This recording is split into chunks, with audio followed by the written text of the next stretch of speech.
Pues son las 10 menos 8 minutos de la noche, seguimos en directo en Cuestión de Prioridades. Hoy vamos a sacar pecho de proyectos muy interesantes que tenemos en Castilla y León y de los que tenemos que presumir, porque es algo a veces que nos cuesta en esta comunidad, lo de presumir. El pasado lunes el Instituto de Investigación Biosanitaria de Valladolid comenzó a dar sus primeros pasos tras la firma de un convenio entre la Junta y la Universidad para poner en marcha esta importante infraestructura.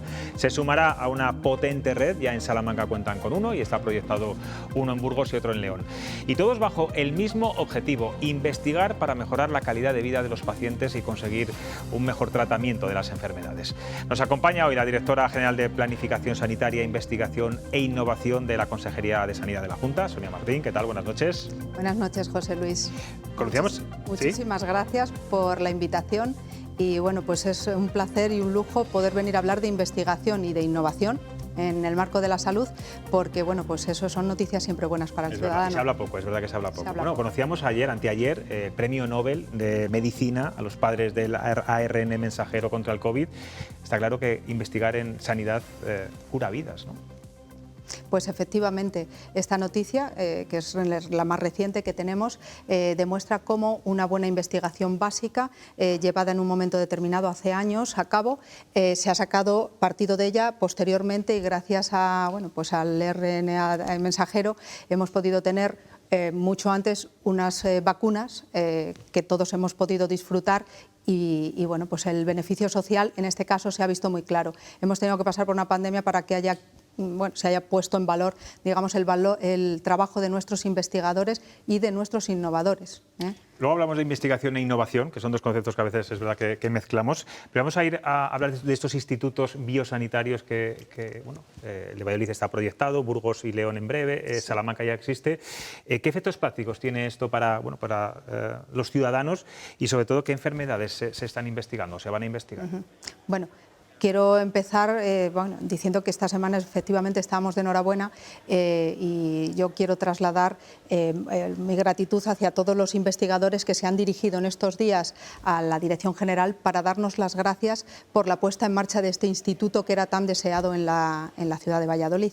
Es verdad que contamos ya con otro instituto en Salamanca, entonces bueno, pues tenemos un conocimiento, digamos, amplio de cómo funcionan los institutos y qué es lo que generan, qué es lo que mueven y por el porqué de esos institutos. Bueno, en primer lugar hay que decir que para nosotros es un compromiso de legislatura. Entró en la agenda política desde el primer momento, es uno de los 10 proyectos prioritarios de la Consejería, el fortalecer las estructuras de investigación e innovación en nuestra comunidad, en el ámbito de la salud, y por ello nos hemos puesto en marcha lo antes posible para poder completar esa red de institutos en Castilla y León que ha comenzado con la creación de este instituto en Valladolid, el IBIOVAL, que bueno, pues entre otras áreas tratará de dar respuesta a problemas y bueno, pues a retos en el área cardiológica, en el área oncológica, en el área oftalmológica, que en Valladolid bueno, pues hay muchos grupos de investigación, bueno, así hasta 7 áreas y 3 transversales que incluyen tecnologías, la inteligencia artificial o la salud pública y la atención primaria. Bueno, es un espacio en el que hay que dar cobertura a todos los investigadores, a todos los grupos de investigación que tenemos, que en este momento han manifestado su interés 80 grupos de investigación pertenecientes tanto a la Universidad de Valladolid como a las gerencias de los hospitales, ¿no? de atención primaria y de los hospitales de Valladolid, y bueno, pues suman casi 300 investigadores. ¿Y tienen resultados ya tangibles, digamos? Hablamos sobre todo del Instituto de Salamanca, que ya lleva más tiempo.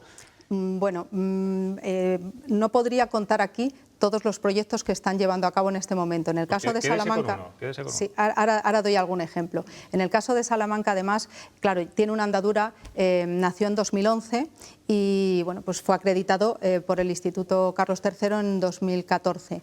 Ha crecido exponencialmente en esta década. Cuenta con 900 investigadores. Y el número de grupos es muy parecido al de Valladolid, 75 grupos de investigación, porque son grupos bastante multitudinarios. En este sentido, bueno, pues todos los grupos tienen resultados. Muchos se quedan, bueno, pues en una producción científica que además bueno, pues hay que reconocer que el factor de impacto que tiene el Instituto de Salamanca supera la media nacional y por supuesto la de nuestra comunidad. Si el factor nacional es 1,4, bueno, pues el impacto de nuestra producción científica en el IPSAL es de 1,8. Eso nos da idea de bueno, pues uno de los resultados digamos hacia la comunidad científica pues más inmediato. Pero a partir de ahí el IPSAL ya cuenta con una unidad de gestión dentro de las estructuras que tiene a disposición personas trabajando para la innovación. ¿Eso qué significa? Bueno, pues que muchos de los proyectos no se quedan ahí, hacen todo el recorrido completo de lo que significa la I más D más I, que toma todo el sentido porque es cuando obtenemos el retorno hacia la sociedad.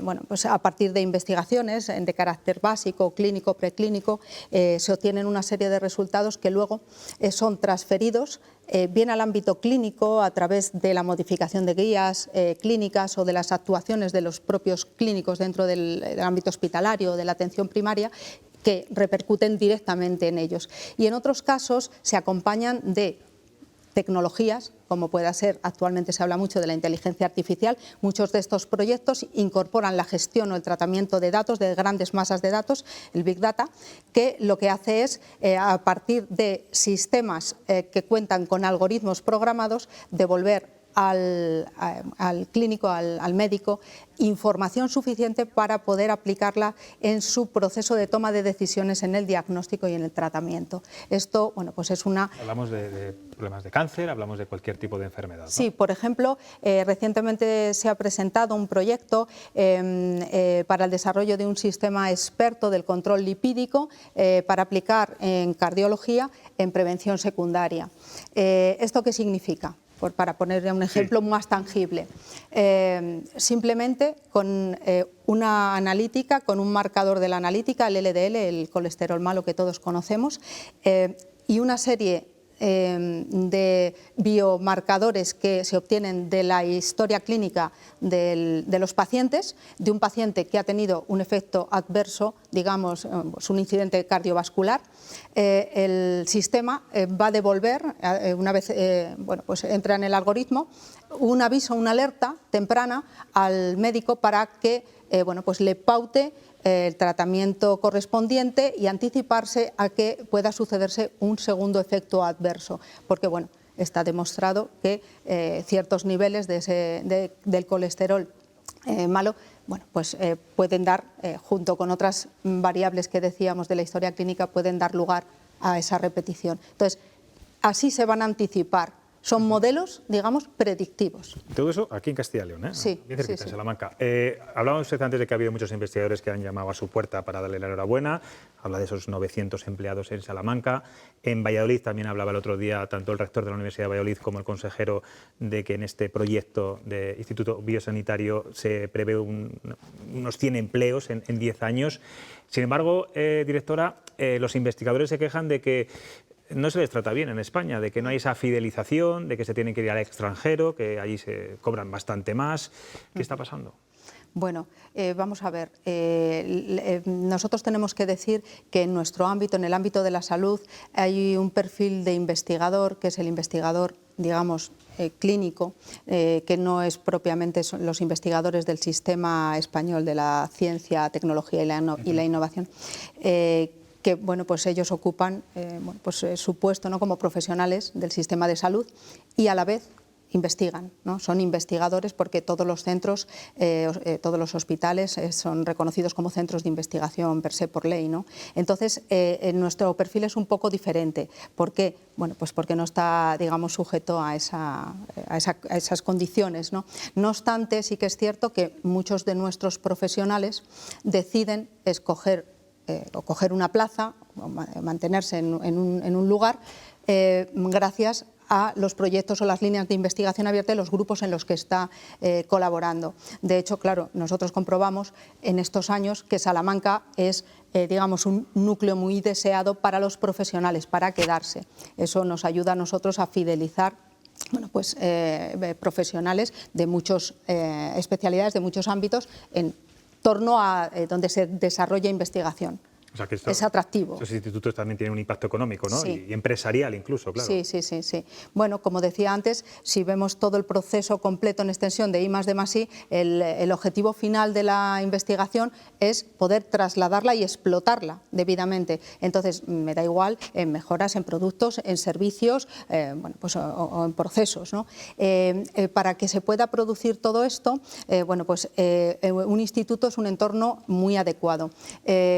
Entre otras de las ventajas, ¿no?, que tiene o de las cuestiones que impulsa es la colaboración público-privada. En el marco de los institutos se desarrollan muchos convenios de colaboración, se desarrollan muchos estudios clínicos, ensayos clínicos observacionales promocionados por empresas privadas que, bueno, pues lo que hacen es facilitar producir esa traslación y esa explotación por parte, digamos, de un tercero para poder sacar bueno, pues todo el rendimiento de los resultados de una investigación. La pregunta que se está haciendo mucha gente, sobre todo vallisoletanos, burgaleses y leoneses, es cuándo va a estar ya la puesta en marcha 100%, tanto del de Valladolid como los dos proyectados en Burgos y en León. Sí, como decíamos, era compromiso de legislatura reforzar las estructuras, ¿no? Esas estructuras para nosotros no pueden ser aisladas. En nuestra comunidad necesitamos establecer una red que además va a favorecer tanto al que existe, al que ha nacido, como a los que van a venir. Estamos dando ya los primeros pasos,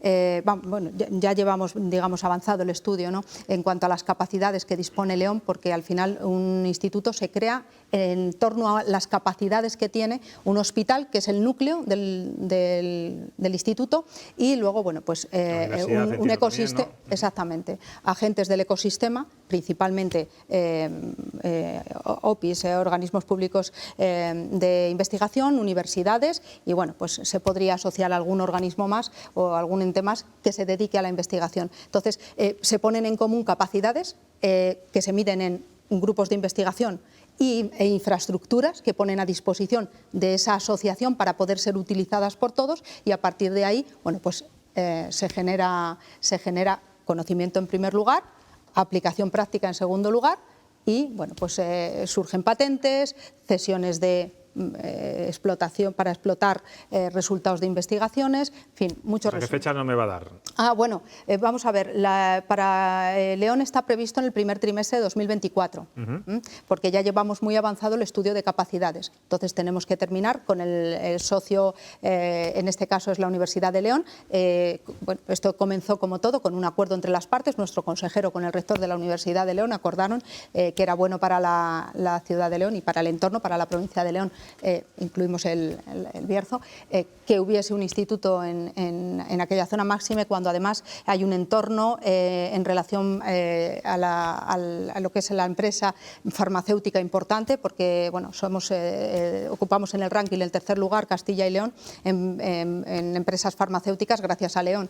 Entonces tiene un entorno favorable para ello, y bueno, pues acordaron hacerlo. A partir de ahí nos hemos puesto a trabajar los equipos, y en este momento, bueno, pues ya tenemos ese inventario de capacidades y estamos trabajando la herramienta jurídica, que al final es un convenio de colaboración, como se firmó el lunes, y será en el primer trimestre. En el caso de Burgos, estamos empezando a dar los primeros pasos para hacer ese estudio. Hay voluntad, porque bueno, entendemos que Burgos también tiene su entorno que también es favorable, pero en este caso no podría dar datos o avanzar datos de qué situación tiene. Igual que digamos el caldo de cultivo de León pues suma 200 investigadores solamente de la parte clínica, y bueno, pues en este momento superan los 100 ensayos clínicos en el Hospital de León. Bueno, pues en Burgos todavía tenemos... más incipiente, ¿no? Exactamente.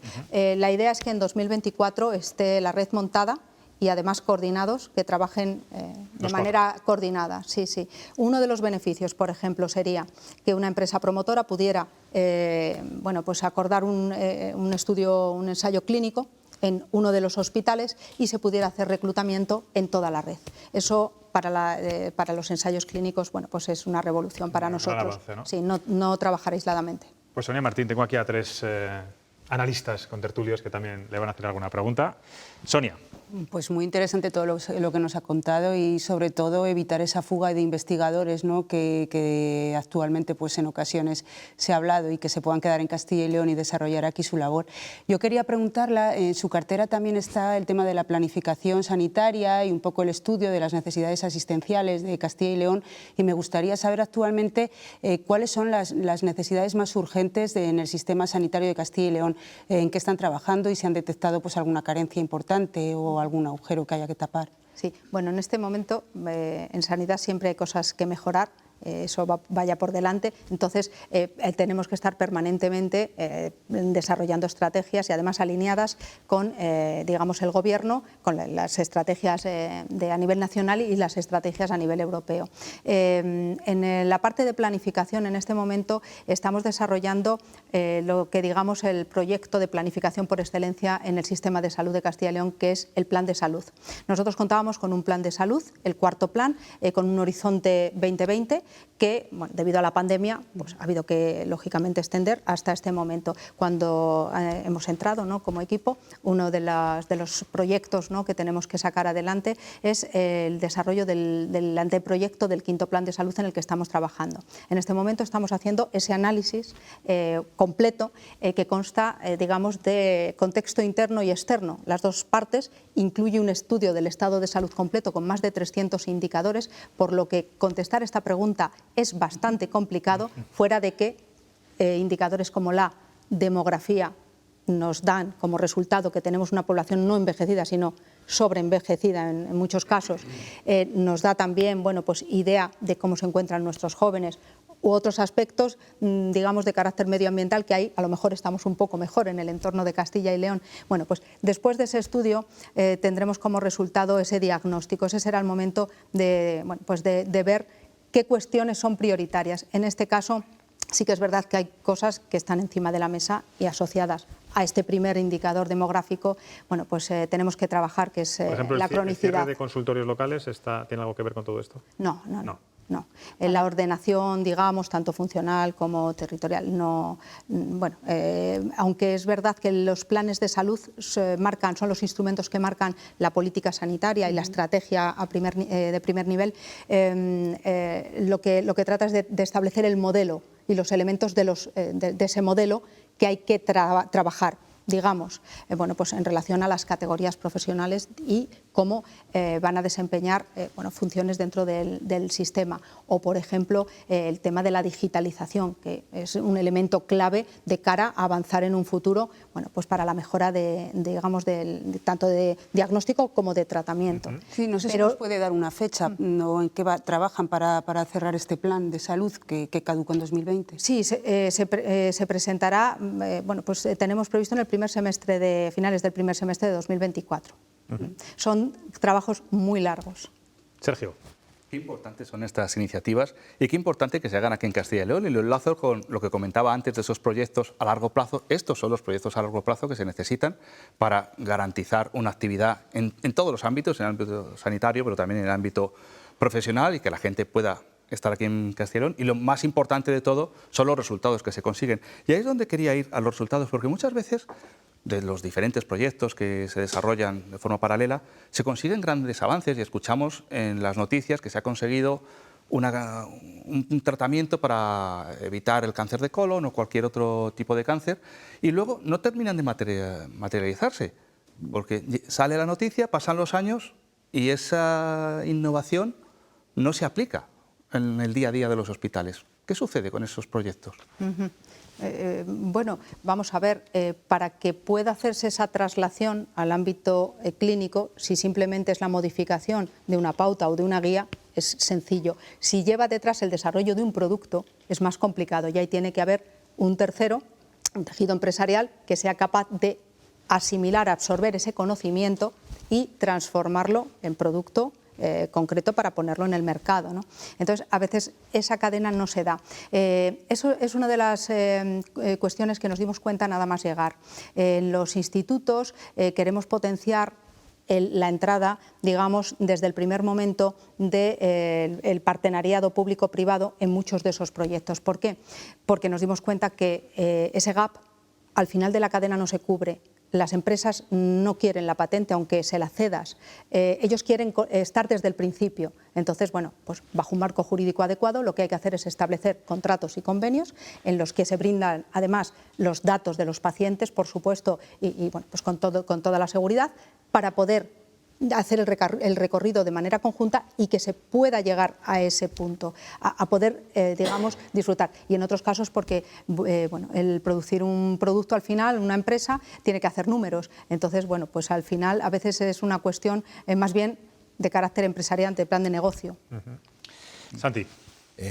Yo, incidiendo en esto que hablaba ahora de la colaboración público-privada, que evidentemente siempre es algo mejor que solo una de las partes o que cada una de las partes vaya de forma independiente trabajando en investigaciones, ¿no se corre también el peligro de que las farmacéuticas, porque al final la parte privada de este negocio son las farmacéuticas, puedan dirigir un poco la investigación hacia ciertos sectores o hacia ciertos terrenos donde ellas pueden sacar más provecho?